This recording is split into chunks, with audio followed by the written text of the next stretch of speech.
പാർട്ടിക്കുള്ളിൽ ഒരു ഭിന്നത ഉണ്ടെന്ന് ഞാൻ പറഞ്ഞാൽ BJPക്കുള്ളിൽ എനിക്കറിയാത്ത മാറിയെന്ന് വീക്ഷിച്ച ഒരു വ്യക്തിയല്ലേ PC ജോർജ്. ഞാൻ ഇതുവരെയും രണ്ടഭിപ്രായം കേട്ടില്ല. പല അഭിപ്രായം അവരുടെ പാർട്ടി കമ്മിറ്റിക്കകത്തൊന്നും ഇതുവരെ എൻ്റെ ദൃഷ്ടിപ്പെട്ടിട്ടില്ല.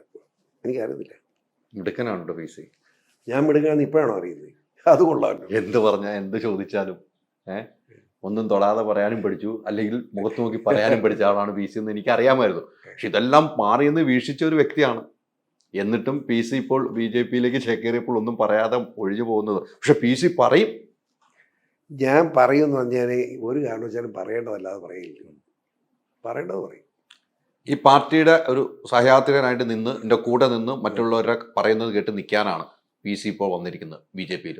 അതായത് അവർ ഇപ്പം ഞാൻ ഈ അവിടെ തറനാട്ടിൽ ചെയ്യുന്നു, അവിടെയുള്ള പാർട്ടി കമ്മിറ്റി എല്ലാവരും കുറിച്ച് ഇന്നത് ചെയ്യണമെന്ന് ഞാൻ കൊടുത്ത് നിൽക്കുക. അതല്ല എൻ്റെ മതി. അതല്ല അവരെ പേടിപ്പിക്കേണ്ട കാര്യമില്ല എനിക്കുണ്ടോ.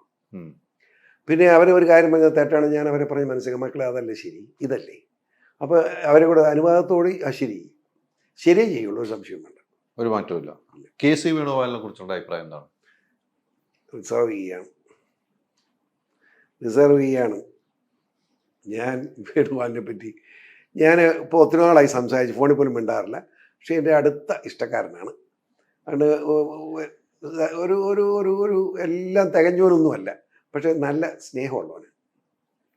അതെ, ആത്മാർത്ഥമായിട്ട് പറഞ്ഞല്ലേ? ആത്മാർത്ഥമായിട്ട് പറഞ്ഞു. അത് കള്ളം പറയുന്നത് ഇടപാടില്ലല്ലോ. നല്ല സ്നേഹമുള്ള ആളാണ്. അതെ, KC വേണുഗോപാൽ. അതെ അല്ലേ? ഒരു മാറ്റവും PCക്ക്. അതെന്തിനാ മാറുന്നത്? PCയുടെ മനസ്സ് ഭയങ്കരമാണ് കേട്ടോ. അതിന് മനസ്സിലിട്ടൊന്നും പെരുമാറില്ല എന്ന് തോന്നുന്നു. ഞാൻ ആരോട് ശത്രുതയില്ല. എന്നെ അയാൾ ഉദ്ധരിച്ചിട്ടില്ല. ഞാൻ എന്തിനാണ് അയാളെ ഉദ്ധരിക്കുന്നത്? ഒരു ശല്യവും എനിക്ക് വ്യക്തിപരമായിട്ട് ചെയ്തിട്ടില്ല. കാര്യം തോക്കിപ്പോഴും ഉണ്ടോ? തോക്ക് എപ്പോഴും ഉണ്ട്. കാര്യം എപ്പോഴും കൊണ്ടു നടക്കാറുണ്ട് അല്ലേ? അതുകൊണ്ട് കൊണ്ടു നടക്കണം. പിന്നെ ഇടയ്ക്ക് ഇത്ര 5-8 ലക്ഷം രൂപ കൊടുത്ത് തോക്കും പഠിച്ചു കിടക്കുക, ലൈസൻസ് എടുത്ത് ഉടൻ്റെ ലൈസൻസ് ഉള്ള തോക്കും കൂടി ഞാൻ എന്തിനാ വീട്ടിൽ വെക്കാനാണ് അത് മേടിക്കേണ്ട കാര്യം ഇട്ടു വയ്ക്കുക. അതെൻ്റെ സെൽഫ് പ്രൊട്ടക്ഷൻ, അത് വേണ്ടി കാണും. പാർട്ടി മാറുക എന്ന് പറഞ്ഞപ്പോൾ വൈഫ് എന്ത് പറഞ്ഞു? വൈഫ് ഭയങ്കര സന്തോഷമായിരുന്നു. ഓ, അവളെ ഫോട്ടോയ്ക്ക് വന്ന് ഓടി വന്ന് എൻ്റെ കൊടുത്ത് നിന്നല്ലോ അവള് വീട്ടിൽ വെച്ച്. ഞാൻ അവൾ വരികയെന്ന് പറഞ്ഞു, അവൾ കൂളായിട്ട് വന്ന് എൻ്റെ കൊടുത്ത് നിന്നു. അത് ഭയങ്കര സന്തോഷമാണ്. ഇതെല്ലാം കൂടിയാലോചിച്ച് തന്നെയാണ് ചെയ്തത്. അത് ഞാൻ അവളോട് സംസാരിക്കാറുണ്ട്. അവൾ 100% എനിക്ക് അനുകൂല അഭിപ്രായം പറഞ്ഞു. അല്ല, വൈഫ് അന്ന് അറസ്റ്റ് ചെയ്തപ്പോൾ ഒരു പ്രാഗിയത് വൈഫിന് പിന്നീട് കുറ്റബോധം തോന്നിയിരുന്നു? ഇല്ല, അത് ഏറ്റവും നമ്മളിപ്പോഴും പറയുന്നുണ്ട്. പ്രാക്ക് ഇപ്പം എങ്ങനെ ഇരിക്കുന്നു? ഇപ്പം പിണറായി മകളും എല്ലാം കൂടെ ജയിലിലോട്ട് പോകുമ്പോൾ ആ പ്രാക്കിൻ്റെ അന്ത്യമാകാനേ അത് കാണാം. സംശയം വേണ്ട. അങ്ങനത്തെ പ്രാക്കൊക്കെ പ്രാകണമല്ലോ. ഒരു തെറ്റും ചെയ്യാത്ത സ്വന്തം ഭർത്താവിനെ ചുമ്മാ പോലീസിലിട്ട് ഹരാസ് ചെയ്യുന്നത് കാണുമ്പോൾ ഏത് ഭാര്യയും മനുഷ്യത്വം ഉണ്ടെങ്കിൽ ഇത് കൂടുതൽ പറയും. അതാ വിളിച്ച് പറഞ്ഞിട്ടുള്ളൂ. ഒരു കുഴപ്പമില്ല. മുസ്ലിം ലീഗ് എവിടെ നിൽക്കും? മുസ്ലിം ലീഗ് എവിടെ നിൽക്കും എന്നുള്ളത് എൻ്റെ ഒരു ചോദ്യമാണ്. കാരണം പോപ്പുലർ ഫ്രണ്ട് SDP ഉൾപ്പെടെ പിണറായിയുടെ കൊടുത്തിട്ടുണ്ട്. മുസ്ലിം ലീഗിനെ തീർക്കുക എന്നാണ് പിണറായിയുടെ ലക്ഷ്യം. ആ നിലയ്ക്ക് എന്നാ ചെയ്യുന്നത് എനിക്കറിയത്തില്ല. അവരുടെ രാഷ്ട്രീയമൊന്നും ഞാൻ പറയുന്നില്ല. അല്ല, ഒത്തിരി ആത്മബന്ധങ്ങൾ ഉണ്ടായിരുന്നു. ഇപ്പോഴും ബന്ധമുണ്ട്. എനിക്ക് PM സലാം നല്ല മനുഷ്യനാണ്. മുനീർ സാഹിബായിട്ട് അത്ര ബന്ധമുണ്ട്. കുഞ്ഞാലിക്കുട്ടി സാഹിബിനായിട്ട് അത്രമേൽ അടുത്ത ബന്ധമുണ്ട്. അറിയാമോ? എനിക്ക് തങ്ങളുമായിട്ട് അത്ര ബന്ധമുണ്ട്. അവർ ലീഗിൻ്റെ നേതാക്കന്മാരെല്ലാവരുമായിട്ട് അത്രമേൽ ബന്ധം എനിക്കുണ്ട്. മഞ്ഞളാംകുഴി അലി ഞാൻ കാരണമല്ലേ മന്ത്രിയായത്. എൻ്റെ ഉറച്ച സ്റ്റാൻഡായിരുന്നു അലിയെ മന്ത്രിയാക്കിയത്. 5ാം മന്ത്രി എന്ന് പറഞ്ഞാൽ അതിൽ പിടിച്ചു രാഷ്ട്രീയ ചർച്ചകൾ ഒത്തിരി നടന്നതാണ്. ഞാൻ ഉറച്ച സ്റ്റാൻഡല്ലേ ആകുകയില്ല. എനിക്ക് ലീഗുമായിട്ട് അത്ര ബന്ധമുണ്ട്. ഇപ്പോൾ ഒത്തിരിയായിട്ട് കാണുന്നില്ല. ഞാൻ ഈ MLA സ്ഥാനം പോയതിനു ശേഷം അവരുമായിട്ട് കൂടുതൽ ബന്ധങ്ങളില്ല. അത് സത്യമാണ്. അതാണ് അതിൻ്റെ അകത്തെ സത്യം. നിയമസഭയിലേക്കൊന്നും പോകുന്നില്ലല്ലോ. ഇല്ല. PC ജോർജിന്റെ അന്നത്തെ പ്രസ്താവനയുമായി ബന്ധപ്പെട്ട് ലീഗ് PC ജോർജിനെതിരെ ഭയങ്കരമായിട്ട് ആക്രമണം നടത്തിയിരുന്നു. ഈ മുസ്ലിങ്ങളുമായി ബന്ധപ്പെട്ട് ഒരു ഫോൺ സംഭാഷണം പുറത്തു വന്നപ്പോൾ അത് കളവാന്ന് അവർക്ക് മനസ്സിലാക്കിയായിരുന്നു. പിന്നെ അവിടുത്തെ ലീഗിന്റെ നേതാവുണ്ട്, മുനിസിപ്പൽ ചെയർമാനായിരുന്നു സിറാജ്. വിളിച്ചു. സിറാജ് പച്ചയ്ക്ക് പറഞ്ഞല്ലോ, ഒരു നിരപരാധിയെ മനുഷ്യ കൊല്ലാനുണ്ട്, കള്ളക്കച്ചവടം ഇറങ്ങിയിരിക്കുകയാണ്, പച്ചയ്ക്ക് അടിച്ചവൻ. ആ സിറാജ് മിടുക്കനല്ലേ, പച്ചയ്ക്ക് പറഞ്ഞു. ഇപ്പം മുനിസിപ്പാലിറ്റിയിലെ ഏറ്റവും വലിയ നേതാവ് സിറാജാ പച്ചയ്ക്ക് അടിച്ചു കൊടുത്തത്. അപ്പോൾ അവർ അത് വിശ്വസിച്ചിട്ടില്ല. അവർക്ക് മനസ്സിലായി കളത്തരമെന്ന്, വഞ്ചനയാണെന്ന്. അപ്പോൾ PC ജോർജ് ഇനി MLA ആയിട്ടോ MP ആയിട്ടോ മന്ത്രി ആയിട്ടോ ഒക്കെ കാണാനുള്ള ഭാഗ്യം ഉണ്ടാകട്ടെ. നമ്മളൊക്കെ അങ്ങനെ ആഗ്രഹിക്കുന്നുണ്ട്. Thank you. ഈ പറഞ്ഞതൊക്കെ വീണ്ടും പറയണം. PC എപ്പോഴും പറഞ്ഞത് തിരുത്താറുണ്ട്. പറഞ്ഞത് തെറ്റാണ് തിരുത്തും. അതല്ലേ അതിൻ്റെ മര്യാദ. അതല്ല പറഞ്ഞ് തെറ്റ് പറഞ്ഞാൽ അതേ തെറ്റേ കിടന്ന് ആടുന്ന ഇടപാടത്തില്ല. തെറ്റാന്ന് പറയും. അതെന്തിനാ? അതല്ല നല്ലത്. ആ തിരുത്തിയതിൽ ഏറ്റവും തെറ്റായിട്ട് തോന്നി തിരുത്തിയ ഒരു കാര്യം ഓർക്കാവും. അത് ഓർക്കല്ല. എങ്കിലും ഒന്ന് ഓർത്തു നോക്കി. ഓർക്കാൻ പറ്റില്ല. പറഞ്ഞപ്പം ഒരു കാര്യം ഓർക്കുന്നേ ഇല്ല. അത് അന്നേരം മറക്കും. അതാണല്ലോ ദൈവത്തിൻ്റെ ഒരു കഴിവ്. ദൈവം തന്നിരിക്കുന്ന കഴിവ് മനുഷ്യൻ. BJP-യിലേക്ക് പോകുന്നു. മറക്കാനുള്ള കഴിവ് എന്നുള്ളതാണ് ദൈവം തന്നിരിക്കുന്ന ഏറ്റവും വലിയ മനുഷ്യൻ്റെ കഴിവ്. എൻ്റെ ഏറ്റവും വലിയ വിജയം മറക്കാനുള്ള കഴിവാണ്. നല്ല മറക്കും. അതൊക്കെ മറന്നുപോയി. മറന്നുപോയി അല്ലേ? ഇടയ്ക്കിടയ്ക്ക് ഓർമ്മ പറഞ്ഞാൽ ഓർക്കും. ഇടയ്ക്കിടയ്ക്ക് ഓർമ്മ വരാറുണ്ട് ചില കാര്യങ്ങൾ. ഇല്ല, PC-ക്ക് ഞാൻ ചിന്തിക്കാറില്ല അങ്ങനൊന്നും. എന്തിനാ നീ ആവശ്യമില്ല ചിന്തിച്ച് തലകളായിരുന്നു.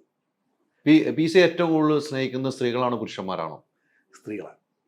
എന്തുകൊണ്ടാണെന്ന് ചിന്തിച്ചിട്ട് പിന്നെ എൻ്റെ പെരുമാറ്റം നല്ലതായതുകൊണ്ട് വരുന്ന സ്ത്രീകളെ മനുഷ്യനായിട്ടും സഹോദരിയായിട്ടും അമ്മയായിട്ടും ഞാൻ കാണുന്നത്. അല്ലാതെ എല്ലാം ഇപ്പരച്ചിറക്കായിട്ട് കാണാറില്ല. അതുകൊണ്ട് സ്ത്രീകളാണ് കൂടുതലും. അതെ, സ്ത്രീകളുടെ വോട്ടുകളാണ് കൂടുതൽ കിട്ടുന്നത്. തീർച്ചയായിട്ടും സ്ത്രീകളും കുട്ടികളും. സിനിമാഭിനയമൊക്കെ നിർത്തിയത് എന്താണ്? അതൊക്കെ ചുമ്മാ തമാശയല്ലേ. എനിക്ക് എത്ര സിനിമയിൽ അഭിനയിച്ചു? അത് 10-13 ഉണ്ട്. ആരെണ്ണും ഇതൊക്കെ ചുമ്മാ അതിലേ പോകുമ്പോൾ ഒന്ന് ഷോട്ട് എടുത്തോളാൻ പറഞ്ഞു വരുന്ന. അല്ലാതെ ഞാൻ അഭിനയിക്കാൻ പോകുന്നൊന്നും അല്ലെന്നേ. അങ്ങനെ അഭിനയിക്കാൻ പോകുന്നതല്ലല്ലോ. ഇനിയും അങ്ങനെയൊക്കെ അഭിനയിക്കും. സമയം കിട്ടുകയാണ് എന്തിനൊക്കെ. എവിടെ നിന്ന് മനുഷ്യനല്ലേ ഇത്. ഇനിയിപ്പോ വലിയ BJP-യിലല്ലേ വലിയ MLA സ്ഥാനമൊന്നും ഇല്ല. ഇപ്പൊ വലിയ ഓട്ടമൊന്നും ഇല്ല. ഓട്ടം കൂടുതൽ വരും. കാരണം കേരളം ഒട്ടാകെ ചുറ്റാൻ പോവാണ്. അതെ, ഞാൻ ചേർന്നിടം കേരളത്തിലെ ഒന്നാമത്തെ പാർട്ടിയാണെന്ന് എനിക്ക് നിർബന്ധം. അതിനുള്ള ഓട്ടപ്രദർശനം തുടങ്ങാൻ പോകും. സുരേന്ദ്രൻ ജാഥയിൽ പങ്കാളിയാവുന്നില്ലേ? പിന്നെ കോട്ടയത്ത് വരുമ്പോഴാണ് പങ്കാളിയാവുന്നത്. കോട്ടയത്തല്ല, ആദ്യം ഇപ്പം അടൂര് പോകാൻ പോവാ. 5-ാം തീയതി അടൂരുണ്ട്. അവിടെ നിന്ന് എല്ലാം കഴിയും. കഴിഞ്ഞ് കോട്ടയത്തും വരും. പിന്നെ തിരുവനന്തപുരത്തും പോകും. ലയന സമ്മേളനം എന്നാണ്? 13-ാം തീയതി. ഈ 13-ാം ലയന സമ്മേളനം പ്രഖ്യാപിച്ചു. ഈ 13-ാം തീയതി എവിടെ വെച്ചാണ്? തിരുവനന്തപുരം. വലിയ സമ്മേളനമാണ്. BJP ദേശീയ നേതാക്കൾ വരുമോ? അമിത്ഷാ കാണുന്നുണ്ട്. അമിത്ഷാ വരുന്നുണ്ട്. പൊളിക്കുവാണ്. ഒന്നും നോക്കുന്നില്ല. BJP-യിലേക്ക് പോകുന്നവർക്ക് വൈസ് പ്രസിഡന്റ് സ്ഥാനങ്ങളാണ് കൊടുക്കുന്നത്. ഉപാധ്യക്ഷ സ്ഥാനങ്ങളാണ് കൊടുക്കുന്നത്. എനിക്ക് ഉപാധ്യക്ഷ സ്ഥാനം വേണ്ട. സ്ഥാനം വേണമെന്ന് ഞാൻ പറഞ്ഞില്ലല്ലോ. എല്ലാവരും ഉപാധ്യക്ഷം കൊടുത്ത് അവരും മടുക്കൂല. എത്ര ഉപാധ്യക്ഷം? അതിന്റെ മുകളിലേക്ക് മതി. പണ്ട് KM മാണി ചിരി വരുന്ന കാര്യം ഓർക്കുക. ആര് വന്നാലും മണ്ഡലം പ്രസിഡന്റ്, മണ്ഡലം സെക്രട്ടറി, വൈസ് പ്രസിഡന്റ് ഇങ്ങനെ സ്ഥാനം കൊടുക്കുക. അപ്പോൾ 100-200 പേർക്ക് സ്ഥാനമായി. അപ്പോൾ ഇത് ആർക്കും അറിയത്തില്ല ആരൊക്കെയാണ്. ഒരു ദിവസം ഇവരെല്ലാവരെയും കൂടെ കോട്ടയത്ത് ആപ്പിച്ച് വിളിച്ചു വിട്ടു. 100-200 പേരുണ്ട്. എല്ലാവരെയും മനുഷ്യനെ ഏൽപ്പിച്ച് ഇങ്ങനെ ഓരോ സ്ഥാനം പറഞ്ഞ് എഴുതിയിട്ട് വേണം. എല്ലാവർക്കും അവരവരുടെ സ്ഥാനം ഓർമ്മയുണ്ടല്ലോ. ഓർമ്മയുണ്ട്. ഞാനിത് ഓർക്കുകയില്ല. നിങ്ങൾക്കെല്ലാം ഈ സ്ഥാനം തന്നിരിക്കുന്നു. ഈ സ്ഥാനം കൂടെ നിങ്ങൾ നടന്നോണം. നിങ്ങൾ സ്വയം നിങ്ങളുടെ സ്ഥാനം പറയണം. എന്നെ കൊണ്ട് പറയിക്കാൻ നോക്കരുത്. ഞാൻ മറന്നിരിക്കുന്നു എന്ന് പറഞ്ഞു. എല്ലാവരും ജമ്മി ഉണ്ടിട്ട് പോകുന്നത്. അതുപോലെ ഈ സ്ഥാനം കൊടുത്തിട്ട് തന്നെ കാര്യം. സ്ഥാനത്തെ അല്ലെങ്കിൽ ഒരു കാര്യമില്ല. അതുപോലെ തന്നെ ഇപ്പൊ BJP-യിൽ വന്നവർക്ക് ഉപാധ്യക്ഷ സ്ഥാനം കൊടുത്തോണ്ടിരിക്കും കേരളത്തിൽ കേട്ടോ. കൊടുക്കട്ടെ. എന്നെങ്കിലും കൊടുക്കട്ടെ. നീ അത് ആഗ്രഹിച്ചു വന്നവരായതുകൊണ്ട് കൊടുക്കണമായിരിക്കും അല്ലേ? ആഗ്രഹിച്ചു വന്നുകൊണ്ടാണ്. PC ജോർജിന് കിട്ടുവാണെങ്കിൽ ഉപാധ്യക്ഷ സ്ഥാനമല്ല, പ്രസിഡന്റ് സ്ഥാനമാണ് ഞാൻ ചോദിക്കുന്നത്. കിട്ടുവാണെങ്കിൽ അതാണ് വേണ്ടത്. ഒന്നും വേണ്ട. എനിക്ക് യാതൊരു ചോദ്യമില്ല. ഇവരെല്ലാം ഒരുമിച്ച് കൊണ്ടുപോകണമെങ്കിൽ പണിയാണ്. നോക്കട്ടെ, ഞാനൊന്ന് ശ്രമിക്കട്ടെ. PC ഒത്തിരി പണിയാണ്ട് വരും. എല്ലാവരും പണിയാൻ പോവുക. ഒത്തിരി പണിയും. PC ജോർജ് ഇത്ര നാളും ചെയ്ത പോലത്തെ രാഷ്ട്രീയമായിരിക്കില്ല ഇതിൽ ചെയ്യാൻ. നോക്കട്ടെ. ഏതായാലും എനിക്ക് മാന്യമായ സമയമുള്ളതായിട്ട് എനിക്ക് തോന്നുന്നു. എനിക്ക് പിന്നെ വേറൊന്നും ചിന്തയില്ല. ഇവരെ ചേർത്ത് കൊണ്ടുപോകണമെങ്കിൽ പണിയുണ്ടെന്ന് അവരെ കൊണ്ടുപോയി ആരുമായിട്ട് തർക്കമുണ്ട്. ഞാൻ തന്നെ നല്ല വാക്ക് തർക്കമുണ്ടെന്നുള്ള ഉറപ്പാണ്. എന്നോട് പറഞ്ഞിട്ടില്ല. എനിക്കറിയത്തില്ല. അറിയത്തില്ലാത്ത കാര്യം നിങ്ങളോട് പറയാൻ പറ്റില്ല. അത് പറയാൻ പറ്റില്ല. പക്ഷെ അതിനുള്ള പരിശ്രമത്തിലാണ്. ഇല്ല, അതൊന്നും അതിലേക്കൊന്നും ആയില്ലെന്ന്. ഒരു മെമ്പർഷിപ്പ് എടുത്തുകൊണ്ട് ഇതെല്ലാം ചോദിച്ചു ഞാൻ ഇങ്ങനെ മറുപടി. ഒന്നും അറിയാതെ മെമ്പർഷിപ്പ് എടുക്കുമോ PC? ഞാൻ ഒന്നും അറിയാതെ മെമ്പർഷിപ്പ് എടുത്തിരിക്കും. എന്താണ് PC ഇങ്ങനെയൊക്കെ? PC പഠിക്കാതെയോ? PC എന്നൊരു രാഷ്ട്രീയ നേതാവ് ഒന്നും പഠിക്കാതെ ഒരു പാർട്ടിയിലേക്ക് പോകുന്നു പറഞ്ഞ് വിശ്വസിക്കാൻ പറ്റിയ ഒരു മണ്ടനല്ല ഞാൻ. PC അറിയാവുന്ന അലി ചിലപ്പോൾ മണ്ടനായി പോയി ഞാൻ എന്ത് ചെയ്യും? അല്ലെ നിർത്ത പോവാ. അല്ല, ഇത് അങ്ങനെ പറഞ്ഞു പോലെ PC. അയ്യോ അല്ല, പൊക്കോ അല്ല, ഇതൊരിക്കലും ഞാൻ വിശ്വസിക്കാം. PC എല്ലാം പറഞ്ഞിട്ടാണ് BJP പോയിരിക്കുന്നത്. ഒന്നും അറിയാതെയാ. ഞാൻ ഒന്നും ചോദിച്ചില്ല, ആരോടും സംസാരിച്ചു പോയില്ല. അല്ല, ഇവിടെ പറയേണ്ടതല്ല, എല്ലാം കേന്ദ്രത്തില്. എന്നെ അലി കേൾക്കുന്നത്. എന്നെ ഒരു ദിവസം 30-ാം തീയതി രാത്രിയിൽ എന്നെ ഫോണിൽ വിളിക്കുന്നത്. നാളെ ഡൽഹിയിൽ എത്തണമെന്ന് പറയുന്നു. എത്ര ദിവസം മുമ്പായി ചർച്ച നടന്നത്? ചർച്ച നടന്നില്ല. ഈ കഴിഞ്ഞ 30-ാം തീയതി അതെ, ഞാൻ സമ്മതിച്ചു. അതിന് മുമ്പ് നമ്മുടെ റിക്വസ്റ്റ് ദേശീയ നേതൃത്വത്തിന് അയച്ചു കൊടുത്തിരുന്നു. വേറെ ആരോടും പറഞ്ഞില്ല, ഇവിടുത്തെ നേതാക്കളോടൊന്നും പറഞ്ഞില്ല. അതിൻ്റെ ആവശ്യം വന്നില്ല. അവിടുന്ന് സംസാരിക്കുന്നെങ്കിൽ മതിയല്ലോ. 30-ാം തീയതി വൈകുന്നേരം 7 മണി 8 മണിയായപ്പോഴേക്കും മെസ്സേജ് വരുന്നത് നാളെ രാവിലെ ഡൽഹിയിലെത്താൻ. അപ്പോഴേ എറണാകുളത്ത് വിളിച്ച് പറഞ്ഞ് ടിക്കറ്റ് ബുക്ക് ചെയ്തു. ടിക്കറ്റ് രാവിലെ 9 മണിയുടെ ഫ്ലൈറ്റ് ആയിരുന്നു വന്നു. ഞാനും എൻ്റെ മകനും ജോർജ് ജോസഫും കൂടെ പോയി അവിടെ ചെന്നു, കേരള ഹൗസ് ചെന്നു. അത് കഴിഞ്ഞ് അവിടെ ചില ആളുകളൊക്കെ ഒന്ന് സംസാരിച്ചു. പിറ്റേ ദിവസം രാവിലെ മന്ത്രി രാജചന്ദ്രൻ അതായത് വണ്ടി അയച്ചു, അതേ പോയി. പിന്നീട് ലയനം എല്ലാം നടന്നു. ഞാൻ നേരത്തെ പറഞ്ഞല്ലോ. അത് അതിന് മുമ്പൊന്നും ഒരു ചർച്ച നടത്തിയിട്ടില്ല. അല്ല, PC ആവശ്യപ്പെട്ടിട്ടില്ല എന്ന് പറയുമ്പോൾ ഒരു ഒരു സ്ഥാനങ്ങളൊന്നും അവർ പറയുന്നുണ്ട് PC ഇത് ചെയ്യണം, PCക്ക് ഇങ്ങനെ ഇത് ചെയ്യണം എന്ന് പറയാനും ഞങ്ങൾ പറഞ്ഞിട്ടില്ല. അങ്ങനൊന്നും എന്നോടൊന്നും പറയല. എന്നെ വളരെ മാന്യമായിട്ട് എന്നോട് സമീപനം. അങ്ങനെ എന്നെ നിയന്ത്രിക്കാനൊന്നും അവരാരും അത്ര മാന്യമായിട്ട് അവർ നമ്മുടെ സമീപനം. ഇപ്പം നമ്മളെന്തിനാ അവരെ കുറ്റപ്പെടുത്തുന്നത്? കുറ്റമല്ല പറഞ്ഞത്. PC ഇത് ചെയ്യാൻ കേട്ടോ, പാർട്ടിയിൽ ചെയ്യണമല്ല, PCക്ക് സ്ഥാനം ഉണ്ടാകും കേട്ടോ എന്നെങ്കിലും പറഞ്ഞിട്ടുണ്ടാവുമല്ലോ. ഇല്ല. ഷോണാണോ സ്ഥാനം കൊടുക്കുന്നത്? അതും പറഞ്ഞു. ഞങ്ങൾ അങ്ങ് സംസാരിച്ചിട്ടില്ല. പിന്നെ ഇതിന് അരി പലപ്പെടപ്പെടാന്ന് ചോദിക്കുന്നത്. ഞാൻ 100 പ്രാവശ്യം പറഞ്ഞാൽ അരി കേൾക്കാതെ. അലിക്ക് ഈ അടുത്ത കാലത്ത് കുഴപ്പമില്ല ഉണ്ടോ? എനിക്ക് കുഴപ്പമൊന്നുമില്ല. PC ഇത് ഇങ്ങനെ കുഴപ്പം എന്താ ഉണ്ടായിട്ടുണ്ടോ? അല്ല, എനിക്ക് ചോദിക്കാനാ ഇതൊന്ന് അറിയണ്ടേന്ന് ഓർത്താണ്. അറിയാൻ വേണ്ടി ഞാൻ പറഞ്ഞു. ഇല്ല, ഞാനാ പറഞ്ഞു. ഇതുവരെ സംസാരിച്ചിട്ടില്ല. എന്നെ വിശ്വസിച്ചു. ഇപ്പം ഈ ഷോൺ ജില്ലാ പഞ്ചായത്താണല്ലോ. അതെ. അത് ജനപക്ഷത്തിൽ നിന്ന് ജയിച്ചാണല്ലോ. ജനപക്ഷം ജയിച്ചു. ജനപക്ഷം BJP ജയിച്ചു. BJPയുടെ മെമ്പറാണ് ഇപ്പോൾ. ജനപക്ഷത്ത് നിന്ന് ജയിച്ചുകൊണ്ട് BJPയുടെ കോട്ടയം ജില്ലയിലെ ഏക ജില്ലാ പഞ്ചായത്ത് മെമ്പറാണ്. BJPയുടെ ഏക ജില്ലാ പഞ്ചായത്ത് മെമ്പറാണ്. ആ ക്രെഡിറ്റും കൂടെ ആയി. അതെ, മെമ്പർഷിപ്പ് എടുത്തപ്പോൾ അല്ലേ? അതെ അതെ. ഇനി കുറെ ആളുകൾ വരുമെന്ന് പറഞ്ഞു. ആരൊക്കെ വരുമെന്നല്ല. അതെ, അത് ഇപ്പൊ ചർച്ച ചെയ്യാൻ പറ്റില്ല. അത് വീട് അതിനുവേണ്ടി പോകണം. എനിക്ക് ഒന്ന് വീട് അതിനാണ് പോകുന്നത്. അതാണ് പല സ്ഥലത്തും ചർച്ചകൾ നടന്നുകൊണ്ടിരിക്കുകയാണ്. അതെ. അത് മറ്റു പാർട്ടിയിൽ നിന്നാണോ? മറ്റു പാർട്ടികളിൽ നിന്നുകൊണ്ട് ഉന്നതമായ സ്ഥാനം വഹിക്കുന്ന ഒരു MLA തന്നെ മേടിച്ച ഒരാളാണ് താങ്കൾ. അത് കമ്മ്യൂണിസ്റ്റ് പാർട്ടിയിൽ MLA മേടിച്ചു. അതെ, കമ്മ്യൂണിസ്റ്റ് പാർട്ടി MLA മേടിച്ചാണ്. അന്ന് അത് കഴിഞ്ഞിട്ട് 3-4 പേര് വരുന്നിട്ട് വന്നില്ല. വേണ്ടെന്ന് വെച്ചതാ. ആര് വേണ്ടെന്ന് വെച്ചു? ഞാൻ. അതൊന്ന് പരസ്യമായിട്ട് പറഞ്ഞില്ല. 3 പേരോട് ഉണ്ടായിരുന്നു. വേണ്ടെന്ന് വെച്ചല്ലോ. നിയമസഭ പറഞ്ഞത് വർത്താനം പറയണമെന്ന് പറയാം. മുഖത്ത് നോക്കി ഇതിനകത്ത് 3 കൂടെ എൻ്റെ അടുത്തുണ്ട്. മാന്യമായിട്ട് ഇരുന്നോളാൻ പറഞ്ഞു. നിയമസഭാ പ്രസംഗം കൂടെ നോക്ക്. അത് വലിയ വാർത്തയായി. അപ്പം ആ പറഞ്ഞ പോലെ BJPയിലേക്ക് ആളുകളെ കൊണ്ടുവരും. അതിൻ്റെ ചർച്ചയ്ക്കുള്ള ഓട്ടമാണ്. അതെ. സ്ഥാനങ്ങൾക്ക് അപ്പുറത്തേക്ക് അവരെ കൊണ്ടുവരാനുള്ള ഓട്ടത്തിലാണ്. അതാണ് PC ഇപ്പോൾ ധൃതി വെച്ചുകൊണ്ടിരിക്കുന്നത്. അതെ. ഞാൻ ഇപ്പോൾ ചോദിച്ചപ്പോൾ തന്നെ അതിനാണ് ഞാൻ പോകണമെന്ന് പറഞ്ഞു. മുതിർന്ന നേതാക്കളാണോ വരുന്നത്? എല്ലാ ടൈപ്പും ഉണ്ട്. കണ്ടോ? Wait and see. Wait and see. എല്ലാ ടൈപ്പും വരും. എല്ലാ ടൈപ്പും വരും അല്ലേ? പിന്നെ വലിയന്മാർ മാത്രം മതിയോ പാട്ടില്ല? എല്ലാം ചെറുതും വേണ്ടേ?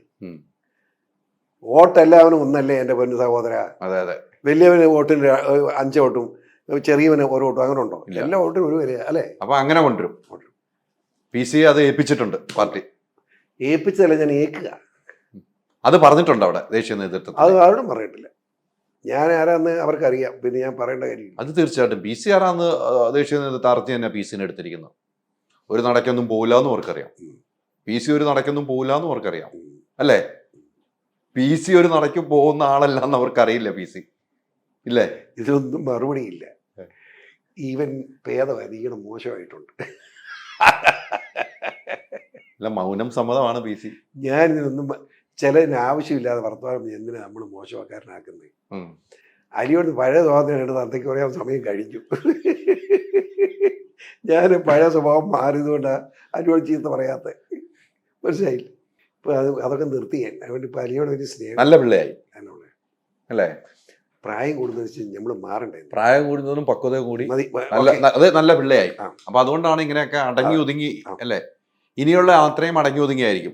കഴിഞ്ഞ ദിവസം ചാനൽ ചർച്ചയിൽ ഒന്ന് പ്രാളം ഉണ്ടാക്കിയായിരുന്നോ? കഴിഞ്ഞ ദിവസം ഇത് BJPയിൽ ചേർന്നതിന് ശേഷമുള്ള ചാനൽ ചർച്ചയിൽ ഒന്ന് ഒച്ചപ്പാട് ഉണ്ടാക്കിയായിരുന്നു. എന്നാന്നറിയോ?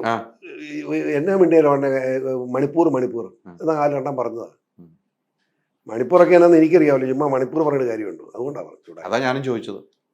ചുമ്മാ കളിപ്പിൽ ദീപിക എഴുതിയോണ്ട് ഞാൻ ചോദിച്ചു. അപ്പൊ ദീപയ്ക്ക് അതിന് മറുപടി ഞാൻ പറഞ്ഞ അത് ഞാൻ കൊടുത്തത്. അച്ഛൻ ഫോണിൽ വിളിച്ചും കൊടുത്തിട്ടുണ്ട്. പേടിക്കണ്ട. ഫോണിൽ വിളിച്ചും കൊടുത്തിട്ടുണ്ടല്ലേ?